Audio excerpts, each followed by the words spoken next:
crocodile. Dangerous, deadly, and widely feared. Nowhere more so than in the heart of Mozambique. There, along the murky water's edge of the Zambezi River, crocodiles look at man as a food source.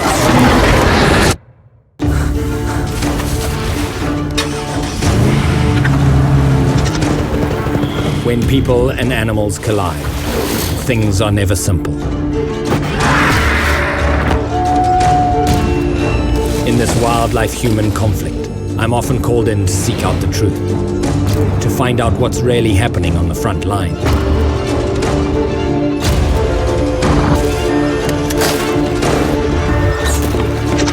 My name is Ivan Carter, hunter, conservationist, and wildlife investigator.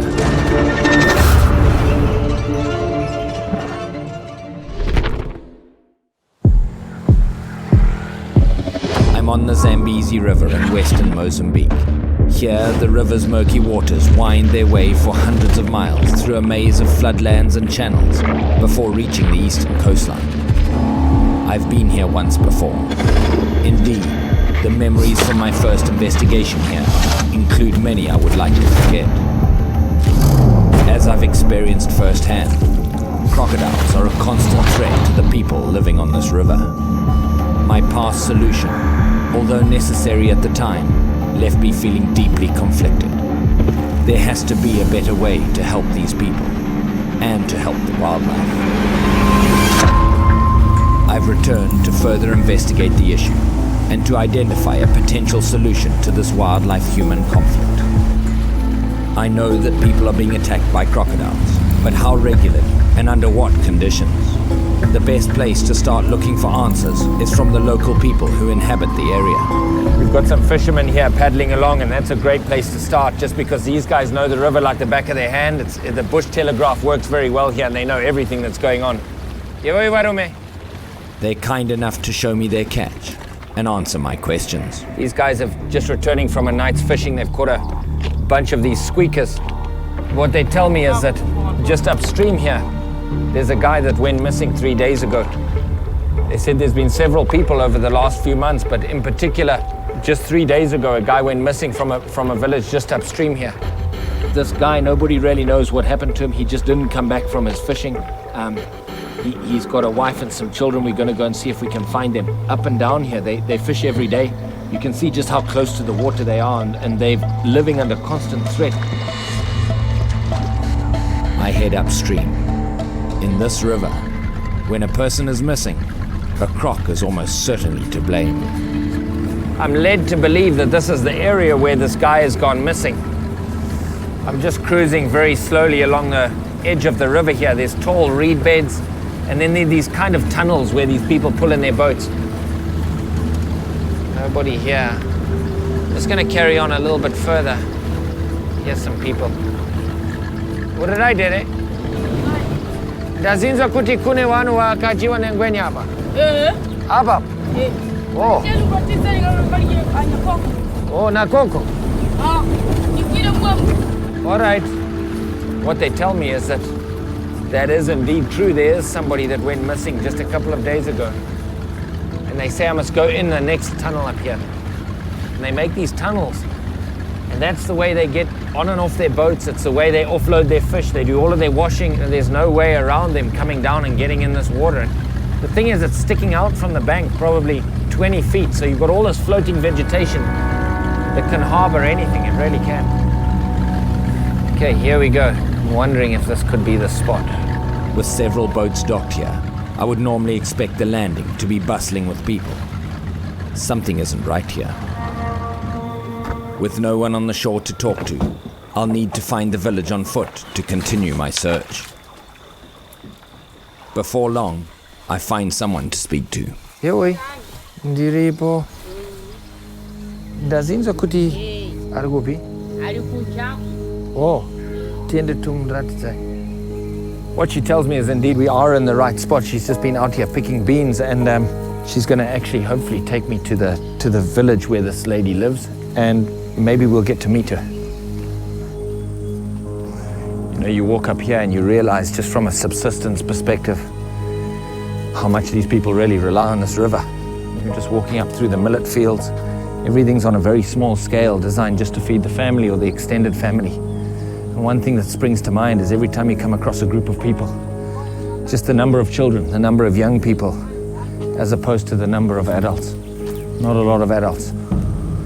As we approach, a strange sound can be heard emanating from the village. As I get closer, the distinct sound of human anguish fills the air. What am I walking into? I'm not sure what's happening here.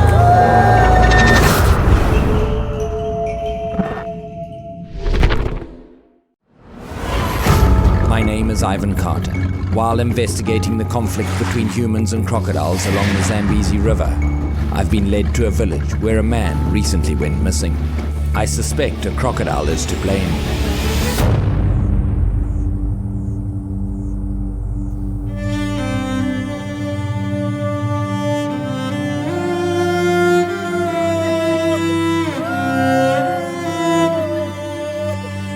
In this part of the world, wailing is a customary form of grieving.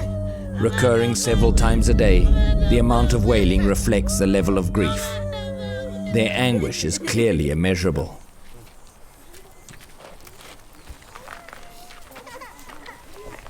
These are both of his wives, and these are his kids and his extended family here.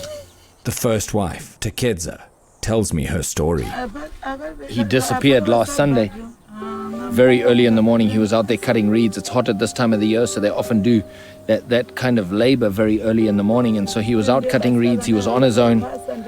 Nobody really knows whether he was in his boat or not, but the bottom line is that he's gone, and all they found was the empty boat. So she and her 9 kids, she's got 4 older kids and 5 smaller kids that all rely on this guy, and he's cutting reeds to make the sleeping mats at this time of the year. That's what they do. And each day he would have been out fishing, and she doesn't know how she's going to feed now that he's gone. The second wife, Lichadi, also agrees to answer some questions.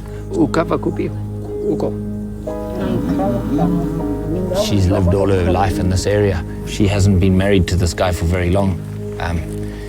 It's very customary to have several wives, but it also means a lot more dependence. And so, when your main provider is gone, it's a big deal. This is what these people live with every single day. It's a very harsh world out here, and these people haven't just lost the head of their family. They've also lost their main provider, the person who was cutting reeds for their beds, the person who plans their crops, the person who catches their every meal. This is not just an isolated incident. Once I leave here, the whaling will continue for several more days. But the hardships of living without a main provider will continue for far, far longer. Finding this family, this incident, was far too easy. How many other villages have suffered a loss like this? I traveled to a nearby community to learn more. So just looking through, everybody's here bathing, and this is a bathing day. The fishermen have brought their catch in. This is the time of day that everybody's in the water, and obviously that's where these things are happening.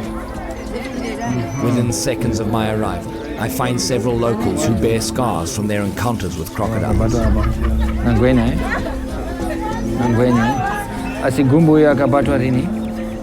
Clearly, attacks are more common than I thought. She was getting water from the river. The water was just at her ankles. A crocodile actually bit her on the foot and dragged her. You can see how the teeth have actually scraped through that wound. Luckily, she had a lot of friends with her. As you can see, it's a very social place, and they grabbed her arms and managed to pull her up the bank. But in the meantime, the crocodile really ripped into her feet. Had those friends not been there, this is possibly somebody who would have been a missing person as well. The people show me many scars, small and large, but they tell me of one boy in their village who's had a particularly harrowing experience. Edmore tells me firsthand his blood-chilling story. Edmore was fishing out on his boat when a crocodile came and grabbed him by his head and his shoulder off the back of the boat. Luckily, one of his legs hooked up on the edge of the boat, and the croc wasn't able to pull him all the way in. His friend leapt forward and started beating the croc with a paddle. The croc let go, and his friend hauled him back into the boat.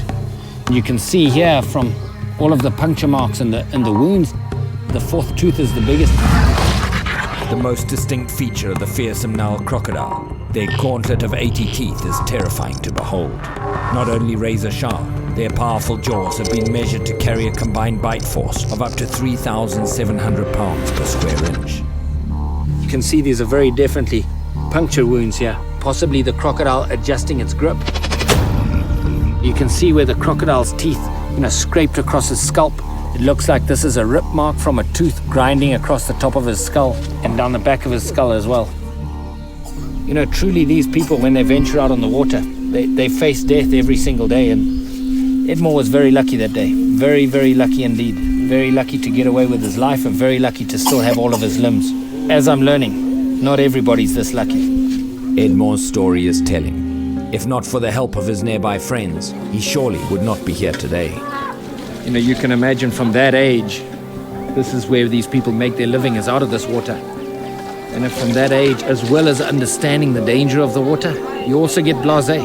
Nothing happens for a few weeks or a few months and you stop taking the amount of care that you really need to, and before you know it, somebody goes missing. And then for the next few months after that, everybody's really careful. But they're in this water every day, and it's very obvious to me when you've got this number of people along a river's edge in the water for so many hours a day, stuff's going to happen. It really is. Although the river brings life to those who use it, clearly it harbors a hidden danger. As I travel further upriver to another village, I'm struck by the enormity of the problem.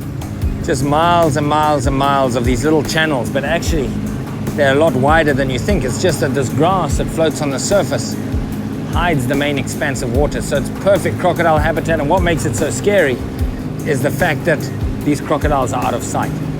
There's a lot of crocodiles here, but it's also the perfect place for these fishermen to come and fish. They like to put their nets across these channels. That results in them spending a significant amount of time in the water, right inside the crocodile's habitat.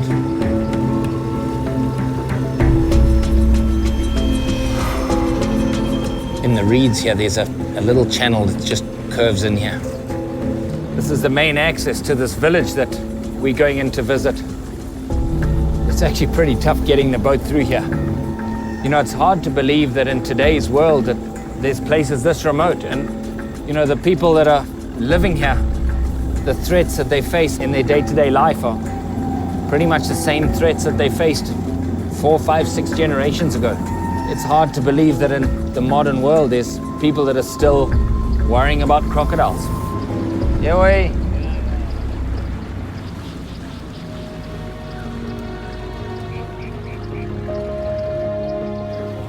Well, this is certainly a village with a lot of people in it, and they certainly obviously spend a lot of time in the water. Let's see what's been going on here. I'm immediately told of a man with a grievous crocodile injury, and I'm taken to him. Well, we're just moving through a series of villages here. It's actually a maze of little pathways to this guy that's apparently got this big injury. His name is Sauri, and I find him in his home. So, wakaita say mawoko yenu? He was out fishing all night, and he came back to the village where he was cleaning the fish. As he went to wash the fish, a crocodile came and grabbed his arm holding the fish.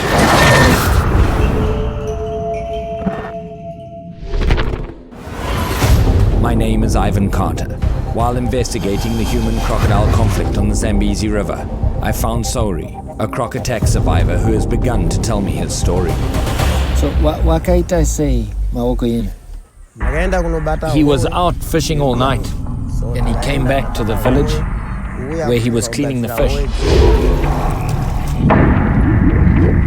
As he went to wash the fish, a crocodile came and grabbed his arm holding the fish. Dragged him under the water. All he saw was just the green of the water and darkness, and he thought there's no chance. His friends came and luckily they grabbed his legs and started pulling in the other direction. The crocodile spun at that point, broke the bone, and with the people pulling back on him, the crocodile ripped his arm off. He was able to put his head up and finally breathe. And he was pulled up on shore.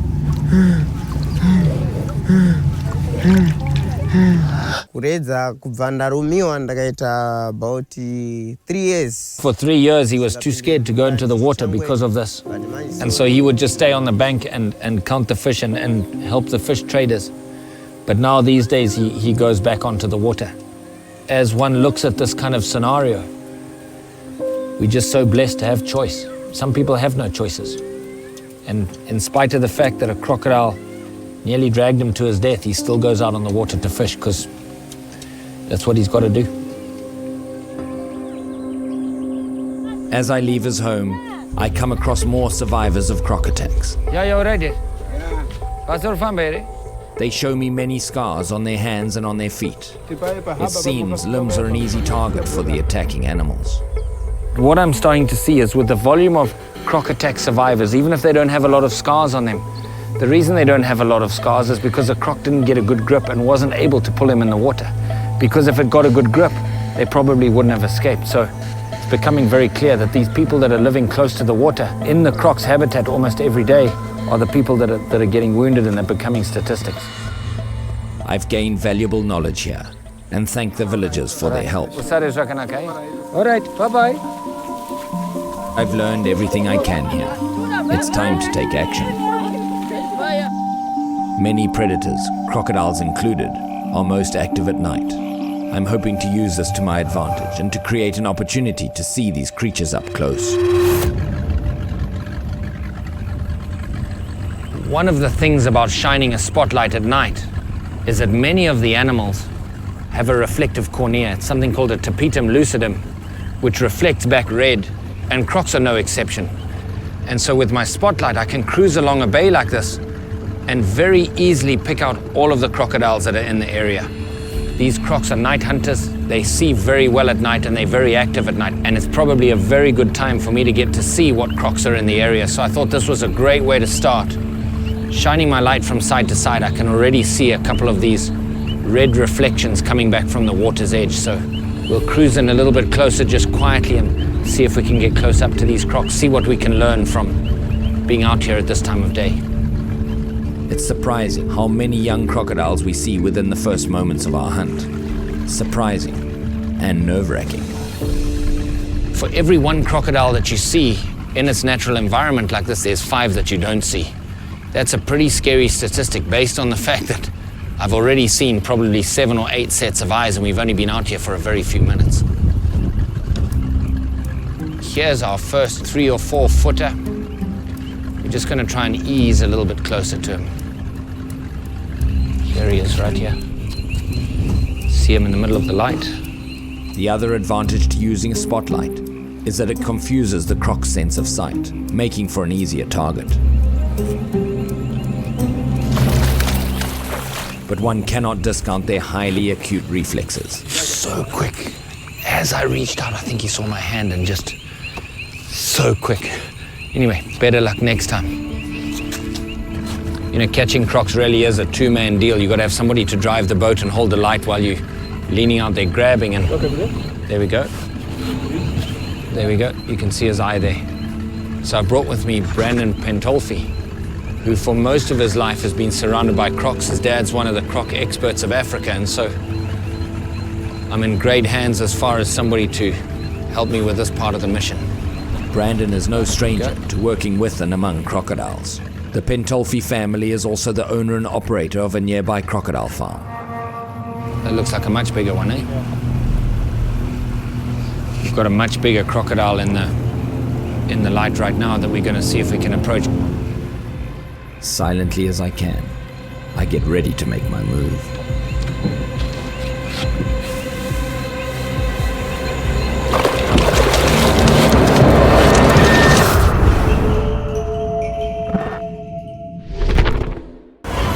My name is Ivan Carter.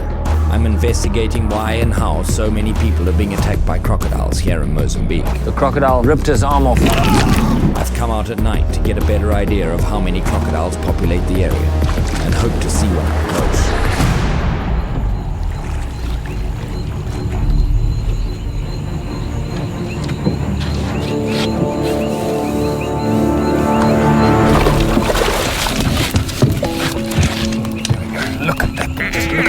Strength of this thing. I mean, this is just a couple of feet long, and look at the strength of him. Now you can imagine a crocodile that's 12 feet long.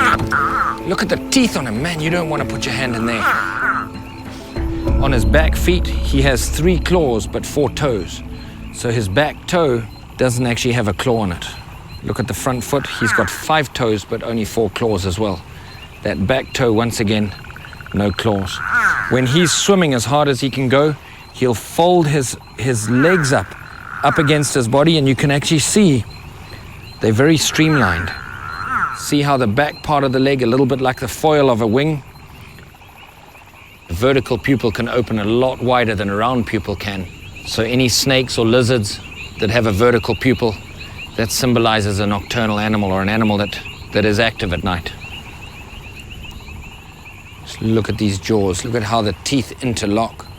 This animal truly is the perfect predator. He's unchanged for millions of years.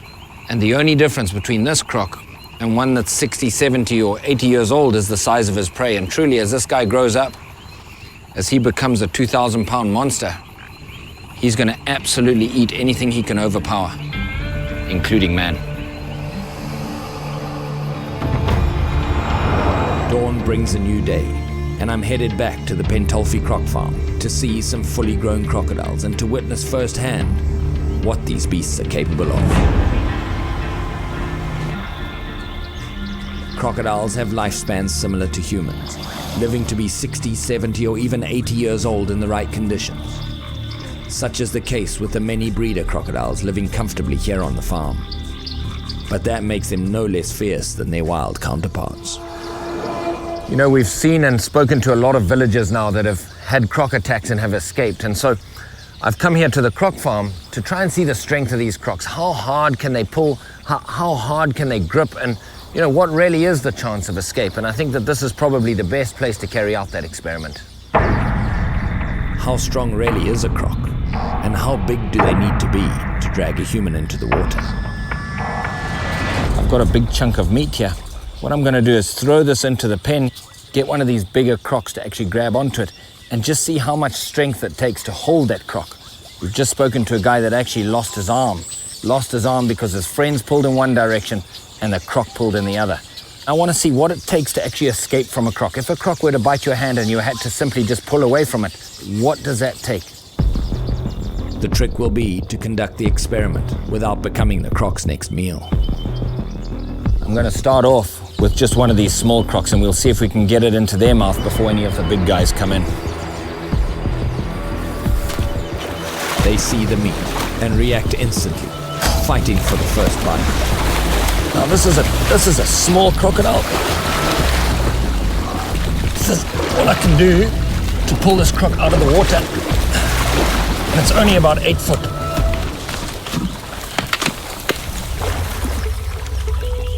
That was only an 8-foot crocodile. And just an 8-foot crocodile, it was all I could do to pull him out of the water. And even then, I only managed to pull him a couple of feet. You can see his teeth marks. He's absolutely ripped into this chunk of meat. And then he started to roll, and exactly as that fisherman described, when there was pressure, the crocodile rolled, broke the bone of his arm, and then pulled his arm off. We've now got about a 12 or 13 foot crocodile. To be honest, just looking at those jaws like that, it's not without a little bit of trepidation that we try this next experiment. I'm going to try and throw it to this big guy and see if there's any chance at all that I can hold him. I just don't want that rope to catch around my leg. That rope around my leg will probably mean not just a chunk of meat, but me as well. You ready?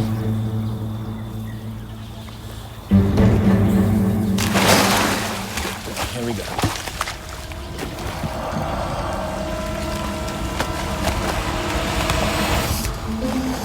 Sometimes it's not the strongest that gets the first bite, but rather the quickest.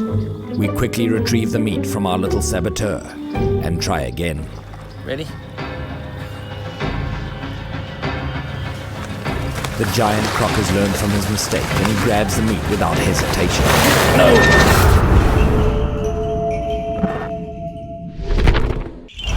My name is Ivan Carter. I'm at a Pentolfi croc farm in Mozambique, conducting an experiment to determine just how large a crocodile needs to be to effectively drag somebody into the water. I toss the meat to the crocodile and am quickly met with opposition. No way! No way! The crocodile is shockingly powerful. He drags me straight towards the snagging frenzy. There's absolutely no way!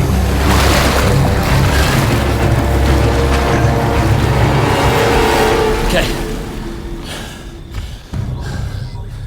Absolutely no way. Until that crocodile shifted his grip, and possibly that's how these people are escaping. When a crocodile shifts his grip, they manage to get their arm or their leg out of its mouth. That crocodile was physically pulling me down the bank. It was all I could do to try and stop it. No way.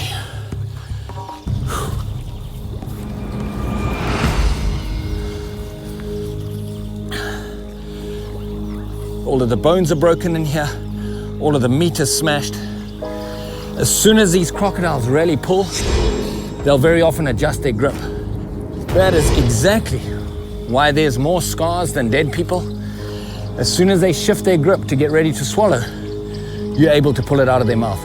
I actually got some rope burn on my hands. It's all I could do to even just slow that crocodile down. There's no way.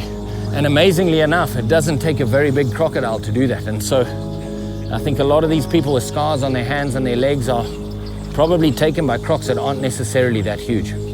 Clearly, any adult crocodile will take advantage of an opportunity for a quick meal.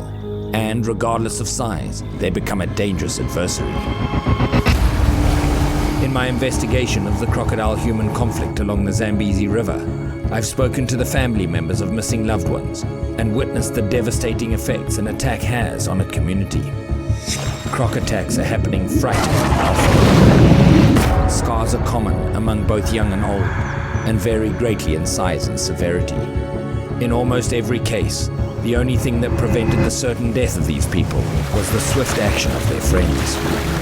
With the help of Brandon Pentolfi, I've confirmed that a large number of crocodiles inhabit the area, and I've witnessed firsthand the power of even the young specimens. I conducted a test, and the results suggest that in fact any crocodile at all will take advantage of an opportunity for an easy meal. And regardless of size, they're a dangerous adversary. What I haven't learned, however, is a solution to the conflict these people are facing. In the past, I was forced to take drastic action to prevent a mass culling of the crocodile population. In an effort to find a less fatal solution, I turn once again to the man who knows more about crocodiles than I could ever hope to learn in my few days here. Brandon tells me that the larger crocs that I faced earlier are part of a breeding program. Larger, older crocs tend to make for the best breeders, and on occasion he has to transport these crocs to new areas within the farm. The solution to my problem may be right in front of me. With Brandon's help, a plan begins to take shape. Using his live capture trap, I'll attempt to catch one of the large wild crocs in the area. If successful, Brandon agrees to place a croc in one of his breeder enclosures, taking it away from the conflict area. So the whole idea is that this pin holds onto that, just the very tip of the pin. Then we've got some plastic coated cable here, which has got absolutely no stretch whatsoever. I've just got to lengthen it just perfectly so that this plastic coated cable runs along the top of the trap, and as he pulls down on that meat, he's going to pull this out and hopefully trigger the trap if I get this all set up right. Right, let's see if this all works. A big croc coming in here. He'd come in here to the smell of this bait. Now we've set the trigger pretty hard so that a small croc or a monitor lizard or anything else that messes with the bait won't be able to trigger this. So a crocodile comes here, we've seen the strength of a crocodile. He pulls at this, and he's in the trap. Very simple, and hopefully very effective. I think we've put all the necessary care and attention into setting the trigger mechanism, and hopefully tomorrow we catch a man-eater.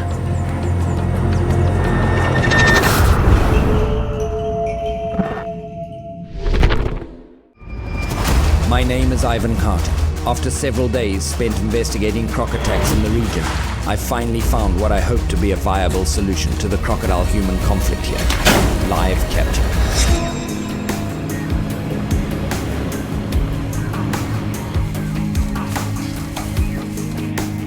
This is a perfect time of day to be getting this all ready.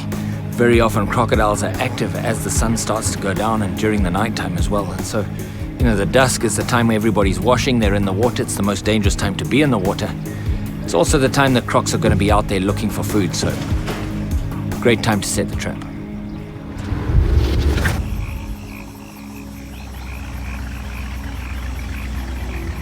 We take the trap into one of the swampy channels near a village.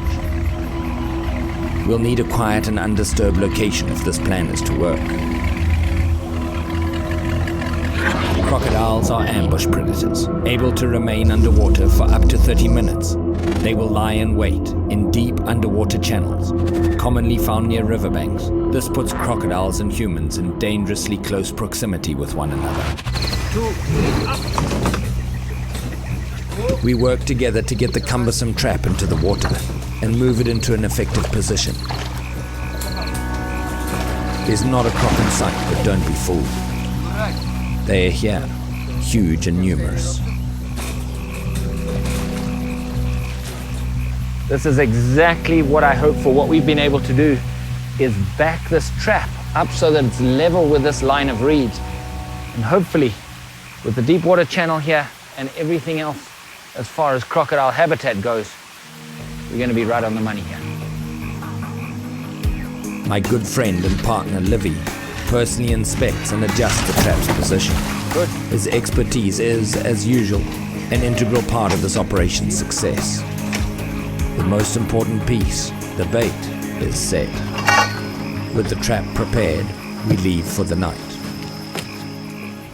While we've seen how voracious they can be, a croc can go for over a year without food and are known to be wary when choosing their prey. Tempting though it may be, our bait may not convince one of these patient predators to enter the trap.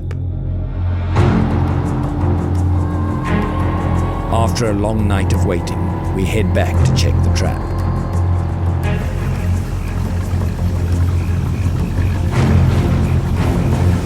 Okay, I'm just looking through the reeds now. Not quite able to see the trap. Will it be empty, or will it hold 2,000 pounds of man-eating fury? Okay, the door's down. The door's down. Okay, so we've definitely got something in the trap. I can see some ripples there.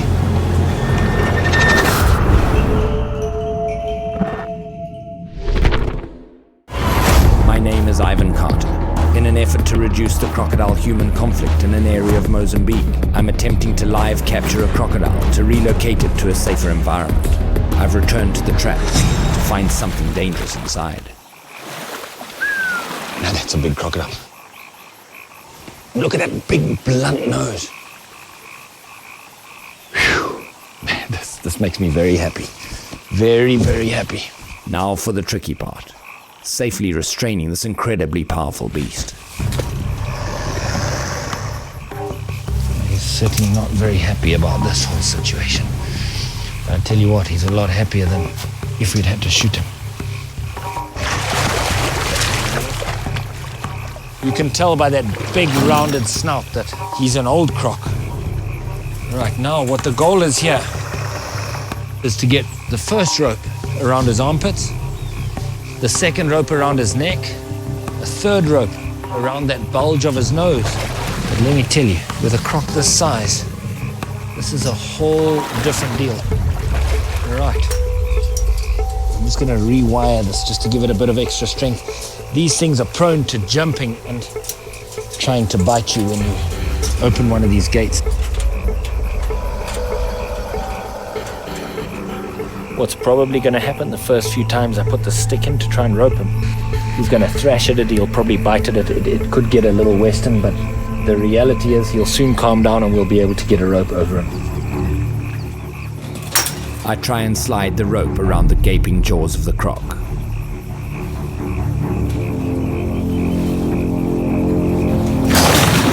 But it has something to say about that.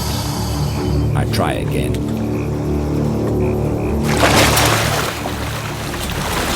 This croc is particularly hostile. You saw that hole. Things have gotten interesting. Big crocodile, really big crocodile. We're just going to keep our movements nice and calm, nice and smooth, and that way hopefully minimize the stress.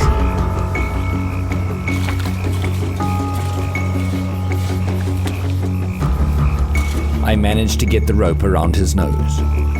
Carefully, I slide it towards the croc's waist, but I need help. Okay, push the rope in. Push the rope.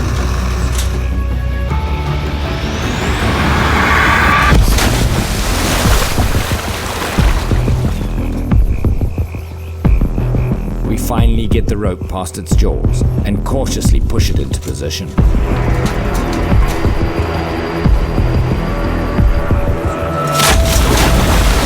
Okay, that would have been what happened to your arm. This croc will not go quietly.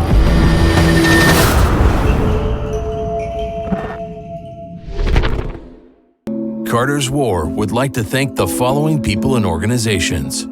Without their help, this program would not be possible. My name is Ivan Carter. In an effort to protect both local humans and crocodiles in western Mozambique, I've managed to trap a crocodile, and I'm now attempting to restrain it for transport. The croc, however, is not making things easy. Yeah, look at those teeth. Can you imagine that thing latching onto your leg? Okay, that's around his front leg, I think. This truly is a very big animal. The first rope is in position. 2 more to go. The team works swiftly to get the red rope around the giant croc's neck, and finally, a third blue rope around his nose to keep his powerful jaws shut. With the croc firmly restrained, we work to move his massive bulk into the open. 1, 2, 3, pull! 1, 2, 3, pull! 1, 2, 3, pull! Okay. Once you close his eyes, the danger's halved. Amazing. Just what closing his eyes does. It gives him a completely calming effect. Okay. Look at this thing. Look at the very size of him. I'm about 6 foot. If I lie down next to him, there's my feet. Not even close. This thing's 13.5, 14 feet in my estimation. Look at this. Look how wide he is. Just an unbelievable beast. Look at these claws and look at the webbing here. I mean, they don't use their feet much for swimming. It's more for steering than actually paddling. It's all in the power of their tail. Just look at the thickness here. I mean, it's a couple of hand spans around. It's just a massive, massive animal. Whew. It's a strong animal. Right. With the croc secure, we quickly work together to move the 14-foot monster into the boat. It's a tight fit.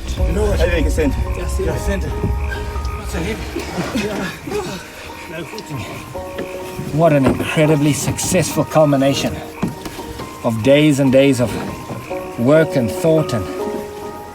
Man. We transport the croc to where Brandon has agreed to meet us. He'll take the animal back to his breeding crocodile pens. If the wild croc can adapt to his new home, then we'll have a proven system for moving potentially dangerous crocodiles out of harm's way. How you guys doing? Yeah, good news. Good, man. Good to see you. Tomo, how are you? Good, man. Lekker. Well, I think you got you a breeder here, eh? Excellent. These are all the local guys. They've just kind of come out of the woodwork as soon as they heard that there was a crocodile in the trap. It's amazing how fast these bush drums work, and all very eager to help. And we've sure made a difference to the villagers on this stretch of river. What we're going to do now is we're going to load him up. The crocodile farm folks are here. We're going to load it onto their boat, and he's going to finish his days up in the breeding program up on the lake, where he's going to have great value and he's going to live a long and a prosperous life.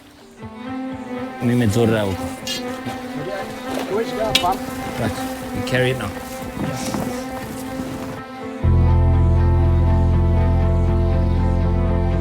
It's inspiring to receive the villagers' help in moving this enormous beast, a beast they normally view as a threat.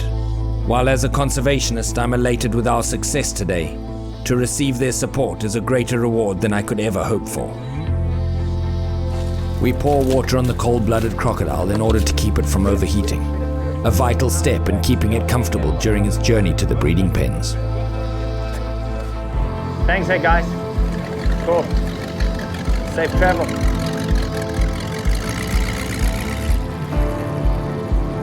What a great and a happy ending, an ending that, truly I wish wasn't necessary. I wish it wasn't necessary to remove a croc from this ecosystem, but in reality, sending it off to a breeding program where it's got huge value is so significantly more than just having to shoot it or having the locals take matters into their own hands and kill it for themselves. What a great ending. That being said, this is a solution of necessity. The crocodile is alive, true, but it will never swim in the wild again. And it's because we as humans have taken its territory. Once again, when humans and wildlife collide, the wildlife loses.